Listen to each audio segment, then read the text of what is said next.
Ah, on en fait un autre? On aime ça. Je vous propose qu'on fasse le B. Cette fois-ci, on a de l'oxyde de cuivre qui est dilué dans l'eau. On en prend 30 ml, on le redilue encore, on en reprend une certaine quantité et ça réagit avec du dihydrogène.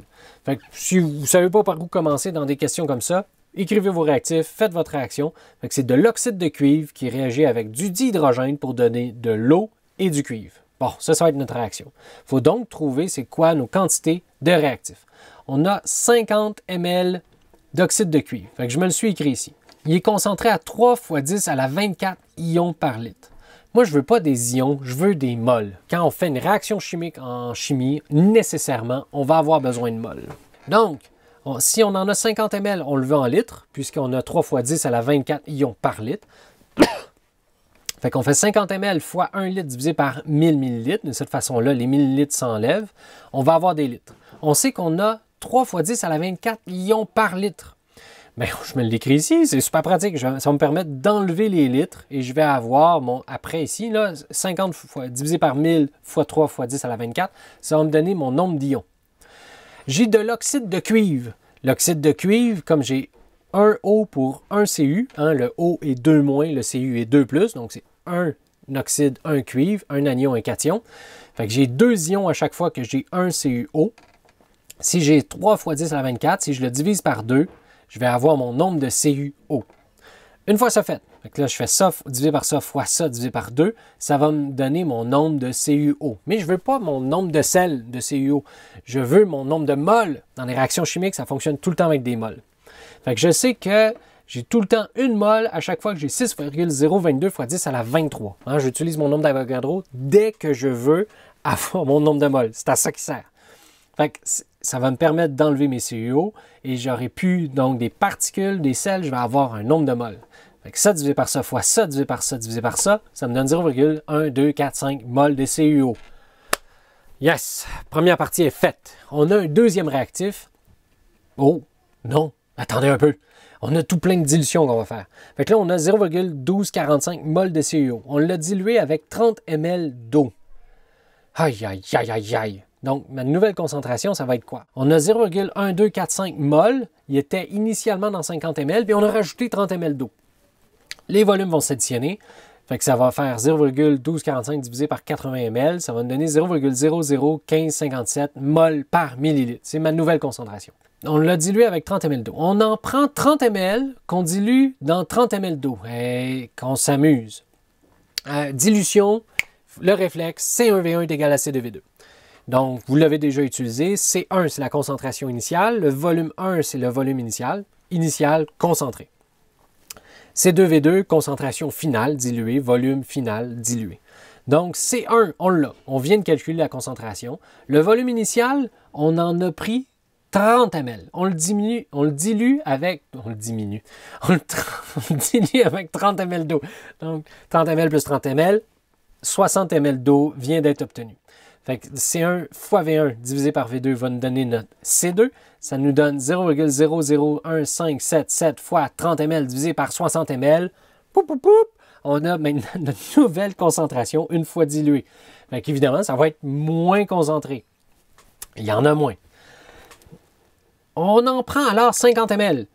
Si on en prend 0,000778 fois 50 ml, parce que les ml vont s'annuler. Mettons que je le réécris ici, ça va être plus évident. C'est évident quand c'est évident. 0,0005784 mol par ml. Et j'en prends 50 ml. Combien vais-je avoir de mol? Les ml s'annulent et je vais obtenir donc des mols. 0,03892 mol de CuO. Ceux-là, ils vont réagir avec 50 mètres cubes de dihydrogène. Bon, des mètres cubes maintenant. Nous autres, on veut convertir ça en litres parce qu'on va avoir à faire un PV égale NRT. On a du dihydrogène gazeux, donc on a 800 torrs, 140 degrés Fahrenheit. Fait qu'on va convertir nos mètres cubes en litres. Fait que nos mètres cubes, on va convertir ça en décimètres cubes puisqu'on sait que des décimètres, 1 décimètre, c'est égal à 1 litre. Donc 50 mètres cubes fois 10 décimètres par mètre, le tout à la 3, donc ça va être 50 fois 1000. Puis là, ensuite, nos décimètres vont pouvoir s'annuler. On va avoir nos litres. Ça va nous donner 50 000 litres de H2. Ensuite, notre pression, on ne veut pas des torrs, on ne veut pas des atmosphères, on veut des kilopascales.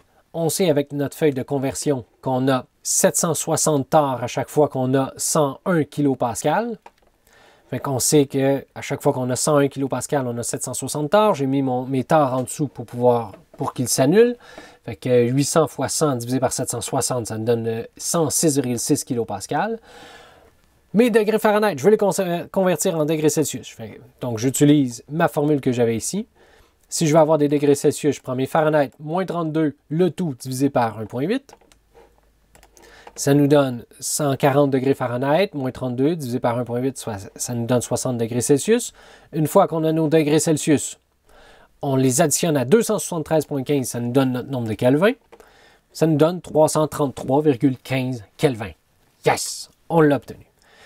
Une fois qu'on a nos Kelvin, une fois qu'on a nos kilopascales, dans PV égale nRT, dès que vous avez un gaz, vous allez jouer avec PV égale nRT, vous ne vous en sortirez pas.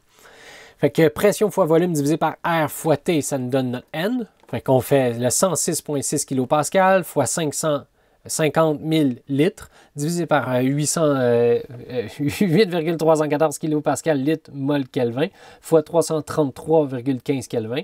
Les kilopascales s'annulent, les litres s'annulent, les kilopascales s'annulent. 1 divisé par mol, le mol se retrouve en haut, ça nous donne 1924 mol de H2. Youhou!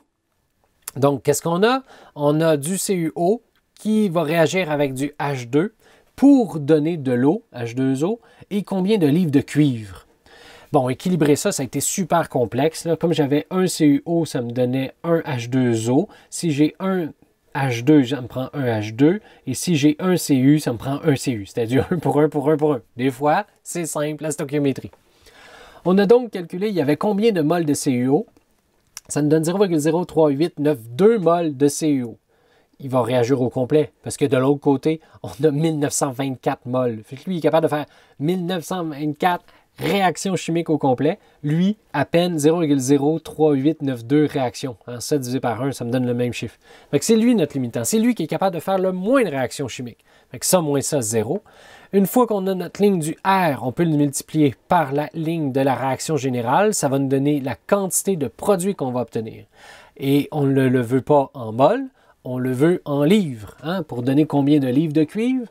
Les mols, ça se convertit bien en grammes. Les grammes se convertissent bien en kilogrammes. Les kilogrammes se convertissent bien en livres, parce qu'on sait qu'un kilogramme, c'est 2,2 livres. Donc, on peut faire 0,03892 mols, multiplié par, on sort notre tableau périodique. Où est le tableau périodique? Il est ici. Le cuivre, lui, il pèse 63,546 grammes à chaque fois qu'on a une mole. Donc, 63,55 grammes à chaque fois qu'on a une mole. Les moles vont s'annuler, ça va nous donner des grammes. C'est pas des grammes qu'on veut, c'est des kilogrammes, parce qu'après ça, on va les convertir en livres. On sait qu'on a 1000 grammes à chaque fois qu'on a 1 kilogramme. Les grammes s'annulent, ça va nous donner des kilogrammes. Fait que si je fais ça fois divisé par 1000, ça va me donner des kilogrammes. Mais c'est pas des kilogrammes que je veux, c'est des livres. Une fois que j'ai mes kilogrammes, je sais que j'ai 2,2 livres. À chaque fois que j'ai 1 kilogramme, je place mon kilogramme en dessous, mon 2,2 livres au-dessus. De cette façon-là, en multipliant par 2,2 livres, kilogrammes s'annulent, les grammes s'annulent, les moles s'annulent. Les seules unités qui restent, ce sont des livres. 0,005439 livres. Yeah!